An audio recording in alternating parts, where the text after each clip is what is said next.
Hello, everybody, and welcome to Live to Thrive Thursdays. I'm Lakita Brooks, the motivational maven, and you know I come in on Thursdays when I can to be able to share with you and motivate you and inspire you and help you to get clear for the new year is the motto for this year. And 2019 is getting clear in the new year. And so I thought that it was great to have a good conversation with my dear friend, and she actually is a counselor of mine, and Alicia Johnson, to come in and talk about clarity and being clear on your relationships. I noticed when I was, having friends, talking to girlfriends, you know how girls, we just talk, and talking about their relationship issues. And I see that more and more I'm hearing issues more than I hear resolve. And I thought it would be great to have a conversation about that, and understanding that, is it the relationship, or could it be, is it the fact that who you are in the relationship that is affecting the relationship, or who you don't know who you are in the relationship that may affect the relationship in any way. And so I thought she would be perfect to come in and share on that. And Alicia Johnson, she's been doing relationship counseling for over 25 years. She has a bachelor in psychology and a master's in counseling. She is John Maxwell certified, trained, and she is trained in faith-based counseling. She's a relationship counseling consulting company. Her and her husband, they have a company, and it's called Longevity Relationships. Am I saying that right, Alicia? It's Longevity Relationships. Longevity Relationships. She's also a counselor at the Safe House, where they take and rescue women who from trafficking and drug addiction. So I just want to say welcome and thank you so much for coming and joining this conversation today, Alicia. Thank you, Lakita, for having me. I'm looking forward to it. I'm excited. Yeah. So tell me a little bit about, we're talking about relationships, and with relationship, when we're seeing women having these relationship problems, what has been the major thing that you've been hearing? Because you've been doing this for 25 years. What have you've seen has been one of the biggest issues? I think the biggest issues in relationship is communication. And the reason why that is because, you've got two people coming together with two separate backgrounds, two separate histories, two separate kind of dysfunctions. And so when you're coming into a relationship, you've got to bring all of that in and resolve those things and become one. And in that, your communication is really, it's different. So you got to learn each other's language, basically. I found that it's the relationship of the woman and her issues from the past, and if the man from his issues from the past, that they come together, and then that could make a commotion, or it could make a disturbance in a relationship. So what do you think about the part where you think each other should individually make sure they know who they are before they come into the relationship? Absolutely. I think that prior to coming into a relationship, you need to work on yourself.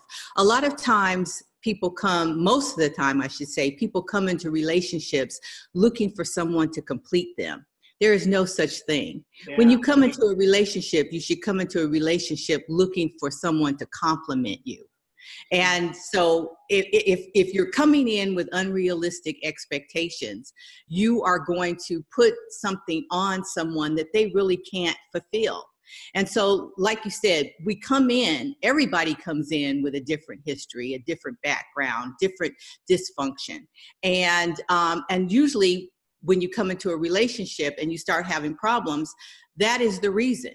Usually the issues that you have with each other started long before you even came together. That's why it's so healthy for, if you're single, is to be working on yourself and be working on those issues that have caused you pain, so that when you come together, you're not bringing all that excess baggage into your relationship. That's what mucks up the water, and makes things convoluted. It's having to deal with that past stuff. Yeah, and I see that you know, as a woman, seeing my side, that we sometimes look for those things in a man to help heal us or help give us, and that I think that it's up to that individual to find it for themselves. It's up to you to find it, and don't look for that man to do that for you. And that can be confliction in a relationship too. I see a lot of arguments because of that.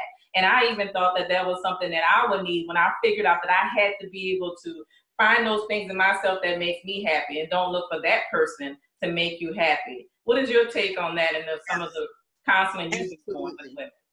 Absolutely. Well, first of all, the word happy requires that something is happening, a situation or a circumstance makes you happy. And, you know, me being a faith-based counselor as well, there's nowhere in the Bible that says God wants you to be happy. God wants to give you joy. And joy is something that is not circumstantial. Happiness is circumstantial.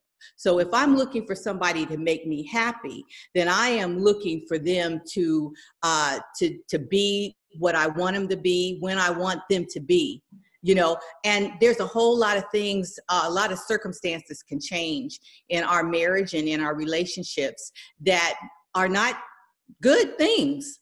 And if I'm looking to be happy all the time, that's an unrealistic expectation to put on somebody to make me happy. I need to have joy within myself. And if I have joy within myself, that is going to weather the circumstances of a relationship, because you have highs and you have lows in relationships. Right. If I don't have joy within myself, then I'm not going to be happy. There's no such thing. Yeah, and there's a difference between being, you know, if you feel like you're happy, but then and having a facade. Like if you're faking being something you're not, and then you get into the relationship, and that's another thing, when you get into where you're dating, and you're sitting at the table, you're meeting this new guy, and you're made up. You're talking a different way, you're acting, you want to, you know, be different and proper and whatever it is that you want. And then all of a sudden after the marriage comes, you're totally not the same person at all. What happens with that? And then that could be a problem in the relationship too. Absolutely. First of all, when you start dating, everybody is trying to impress. So everybody is putting their best foot forward, right? They want to look their best. They want to have the right words to say. They hide all the stuff that is not so attractive, okay? And that's all through the dating process. It's not until basically you get married till all that stuff starts dropping off. And if there is this dysfunction that you have not dealt with, that stuff comes to the surface in a hurry.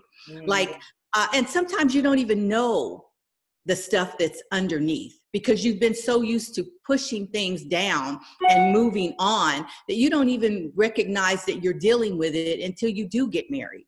And I know that was for my case, because there was a lot of dysfunction that I grew up in. You know, my mother was bipolar, who had not gotten diagnosed until after I was married and had children. My father was an alcoholic. There were several abuses in my relationship. I've been molested, I've been raped. And I thought that just because, you know, I was moving on and I didn't let that stuff stop me, that was dealt with. But it didn't come to surface until after I got married. And when I got married, all of this stuff that I had suppressed came out. And I became something not too pleasant. Yeah. All the anger. Well, that brings up that's great right there, because you said the word dealt with. You hadn't dealt with it and you moved on. And that's important to do. So if each one has their own stuff, right? There's stuff that they have never dealt with. And I think that then I feel like before you come into it, then maybe that's what we need to let people know. I want people to understand you need to deal with your stuff. You want to be clear on life itself, period, and all avenues that what's in you are all of the issues and all of the good stuff. Is all of that. Yeah. I feel like if you have that negativity, wouldn't you want to be clear on that? So that way when you come into a relationship, you don't have to bring all that into it and be into conflict and bring that to that person, that partner, and run into the walls and those issues and those arguments and all of those things that will transpire because you haven't dealt with that. So and that's something that you do. You talk to women and Steve, her husband, Steve Johnson, who counsels with you, he comes into and he speaks with, you all speak with them individually and together to make sure all of that is done before they get in, right? Absolutely. One of the trends that we're seeing now is couples are coming to us pre-dating.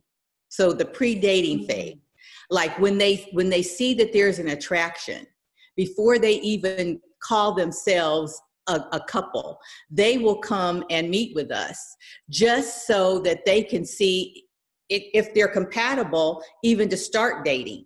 And the thing that happens that we see a trend in, and it's been a trend for a long time, that couples, when they are attracted to each other, they are mesmerized. I mean, everything, they're so excited, their heart is beating. Yeah, they're so in love.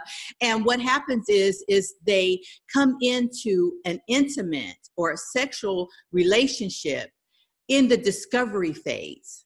So when you first meet someone, you're in a discovery phase. And, that's when you're dating, you're taking walks, you're, seeing what the person likes and what they dislike and all of that. And then all of a sudden you enter into this sexual phase. And what the sexual phase does, it what causes the discovery phase abrupts it. Exactly. Yeah. All of a sudden, now you're not discovering anymore. Every time you get together, now it's about sex. Mm-hmm. It's about that physical attraction. So your discovery stage literally ends. And where you were open at one point to looking for the flaws, looking for the things that are deal breakers. Now, when you are sexually invested in that relationship, now you tend to overlook things that would be like glaring. Now you're overlooking those things. Yeah. So all that right there is now is clouded. Your view is clouded of being able to see that person because now you have that sexual entity that's involved now. So you have exactly. I agree with you. That's absolutely. Absolutely. So what couples are doing before they even start dating, they're coming to us and they're going, are we compatible? And so the things that we do is we give, the love language test. We give, compatibility assessments. We talk about your background. We talk about how you were raised, because how we were raised has everything to do with how we think about life, how we think about relationships. Like, me, my mother and father being divorced when I was 11 years old, my view of men was tainted. I saw how my father did us in our relationship and what we had to go through. And my trust in men was tainted. Right. So that is going to affect how I look at my husband. Yeah, and not only you, but every woman has their own idea of what they think a relationship should look like. And that Absolutely. May not be the right way. Absolutely. And it's important why we need to have the conversation, even in a group if they wanted to. I think that women need to have this discussion of understanding what's real and what's not real about the relationship. Absolutely. Absolutely. And so we talk about those things and we bring them to the surface. So you're going into this relationship with your eyes wide open. Okay. If he's got issues with women, say his mother, he has an issue with his mother. Well, he's going to look at you through the eyes that he looks at his mother. Yeah. So if his mother was domineering, and just because you're assertive, he might look at that as being domineering, and he might, resist that. He might not allow you to come into his life, in a special way if he's got issues with his mother. You need to know that. You need to know that. A lot of people go into relationships also very shallow. And what I mean by shallow is we're looking at what kind of car he drives, what kind of job does he have, you know, how good looking he is, you know, what kind of clothes he wears, where does he shop, all that kind of stuff. And all of those things are so superficial. Yes. That is not the heart of a man. The heart of the man is his character. You know, how does he treat his family? Right. One, how does he treat his mother? You know, how does he treat his sisters? How does he handle business? You know, there are so many things that play into who a man is. And all of those things, just like men can come into relationships looking at women. Oh, I love her eyes. I love her dark or her light skin. I love her hair. I love her breasts. I love her butt. And let me tell you something. After a while, all those things change. They change. Yeah. All those things change. And after a while, all that might get changed. Your perspective of what you wanted, it all changes because the real stuff comes out after a while, and then you know, and they realize it's not what you really wanted. Absolutely, absolutely. And so, you know, you can. I've been married for 36 years, and when I got married, I was a size 6. Well, I have not seen a size 6 in years. You and me both.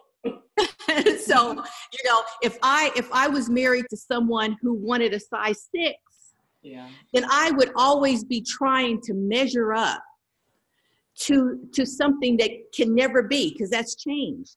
If I was a size 6 right now, I would be anorexic. I wouldn't even look right as a size 6. So for me, trying to go back there would be unrealistic. You know, I've got to have somebody who loves me for me. Right. And I think we all want that. We want somebody that loves us for who we are and change with us. Yeah, and then if you don't know who you are, how do you expect to have a good relationship when you don't know who you are and he don't know what he's gonna see? Absolutely. You're one thing in the beginning, you're one thing in the middle, and at the end you might be a dragon, a fiery red dragon, you know? Absolutely. We do evolve. We do change. Our likes and our dislikes change. As we get older and we experience more of life, we change. So we want someone who's going to change with us. But like you said, if you don't know who you are in the first place, how are you going to know when you get what you need or what you want when you don't even know what you want? That's right. I never will forget. I think I was about like 34 years old, and I was in the kitchen one day, and and I don't want it to weird anybody out when I say that I speak to God. I do. I speak to God and I hear God. And I remember him asking me one day. He says, "What is your favorite color?" And I thought, and I said, "You know what, God, I don't have a favorite color." He said, "You're absolutely right. You don't have a favorite color because you are so busy being what everybody else wants you to be. So if somebody says my favorite color is red, you say mine is too. If somebody says my favorite color is blue, you said mine is too." He says, because you don't know who you are. Your own identity. I didn't have my own identity. I didn't know what I wanted. So if I don't know what I want, how can I articulate to someone else what I want? Right. And if I don't know what I want, how do I know that when it shows up, that's it? Right. So what are some things that in a relationship, like while you talking to these women or male, so do you speak to that's good. I like to know that too. Do you speak to the women and Steve speaks to the men, or do you talk to both? Does it make a difference? We do. We do. We start off talking to the couple together, because you can never, there's two sides to every story, as they say. So I might talk to the woman in the relationship, and she might have a total different take than the man does, and vice versa. So in order to get the not even the truth, because even when you bring both of them together, you still have his perspective and her perspective. But when you're talking to both of them, you can see the dynamics in their relationship, and you can kind of like formulate where each one is coming from. And they're also hearing what the other one is saying, which is important, because a lot of times in relationships, you're talking, but you're not hearing each other. So when we with a couple, we articulate what they're saying to us. We say, you know, like, so you're saying, you know, that this, you know, so they're hearing each other. And then during our counseling process, as we're taking them through this process, I like to talk to the man, and my husband likes to talk to the woman, because we give them the woman's perspective. A lot of times when I talk to a male, I am literally saying some of the very things that his partner has said, but he has not heard. And he's disregarded it because it's coming from her. But when he hears it from me, he says, well, you know, in his mind, whether he says it or not, he's thinking, God, my wife said that, or my girlfriend said that. But he's hearing it from me, and it's bringing validity to what she is saying, and vice versa with my husband. And then we're able to give them a perspective. I'm able to give this man a perspective from a woman's view, and my husband is able to give her a perspective from a male's view, and it works out great. And then we bring the couples back together, you know, and hopefully, you know, they both want to work on the relationship because of what they see. Well, yeah, that's good. I love the strategy of it, and I love the fact that you and Steve, your husband, you all work together with it, and it's living proof that we know that relationships can work, but you have to work at the relationship in order for that to work. Yes, you do. But the thing that I want to bring out too, Lakita, is we are not responsible for our mates' reactions or their decisions. What we are responsible for is ours. That's right. Yeah. And a lot of times we don't set boundaries in our relationships. So we're always crossing over one another's boundaries because, one, we haven't set them, or we haven't stuck to them. So we have in every relationship in our life needs to be a boundary, even in our relationships. And so I can't articulate to my husband what I need from him if I'm not willing to open up my mouth, and I'm not willing to be true to myself. I can't articulate to him what I need. And so sometimes we get mad at our spouses or our significant others because we expect them to know. Already know, yeah. Oh, he should have knew that, or she should have known that. Well, if I didn't articulate that to them, then how were they to know? Right, you didn't make it clear. You didn't make it clear. Right. Exactly. Right. I'm just like, you should know. One of the things that we love to do is we love to take our couples through the 5 love language assessment. Oh, yeah. And, you know, the 5 love language assessment is awesome because we normally love or show love based upon our own love language. And if that's the case, and our spouse's love language is different than ours, they're not being loved. We're not speaking love to them. And just to give you an example, my love language, my primary love language is acts of service. My husband's is touch.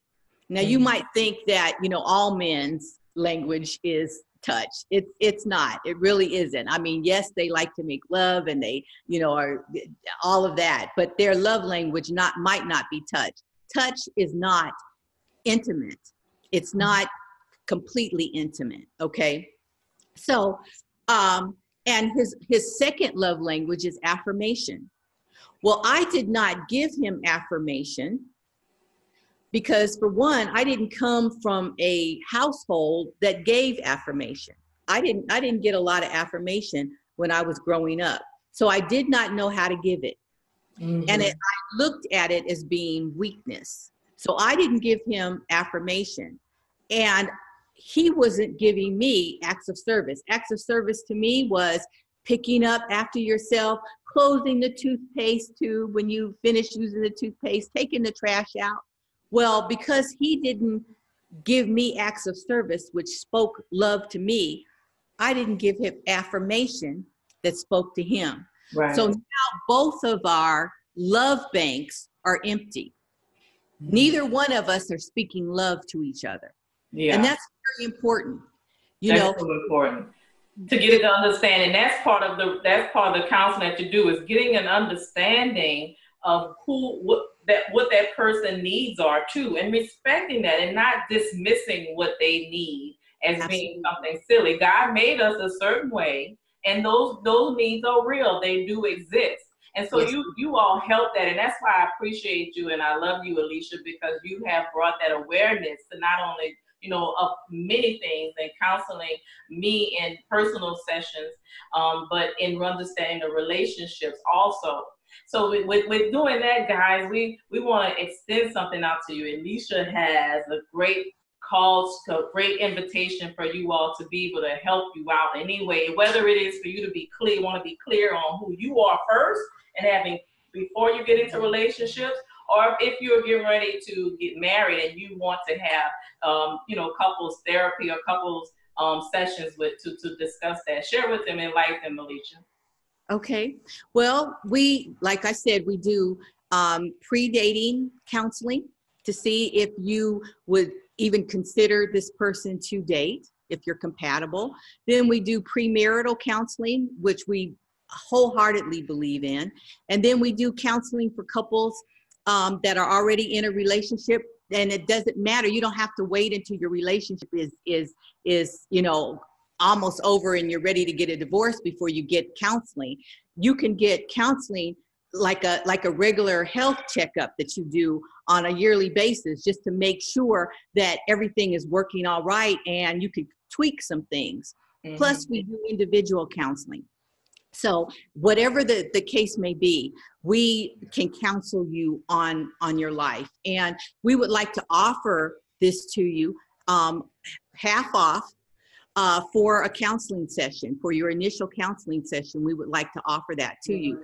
You can get in touch with us by going to www.longevityrelationships.com, and that's relationships with an S.com. And send me a message and I'll get back with you and we can talk about what your individual needs are. We love the fact we don't have a cookie cutter counseling. No, you don't. No, you don't. We develop counseling based upon your particular needs. We understand that most people struggle with some of the same issues, but because you're an individual, because God created you uniquely made, those issues, you might filter those issues through, through a different set of eyes and circumstances. So we tailor the counseling specifically for you. Yes, thank you so much, Alicia, again for joining me today and having this discussion. It's well needed, and so others, please reach out to Alicia and Steve if you need to have any enlightenment on yourself or your relationships. And we'll have I'll have in the post. You'll see I'll have the email address and the connection to be able to get in touch with Alicia. So that's Alicia Johnson, and that is the Relationship Counseling Consulting Company.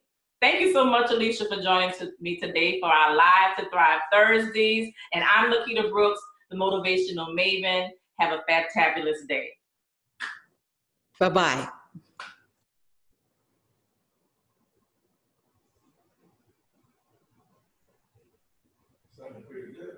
Okay, I'm coming back. Let's see where. Okay.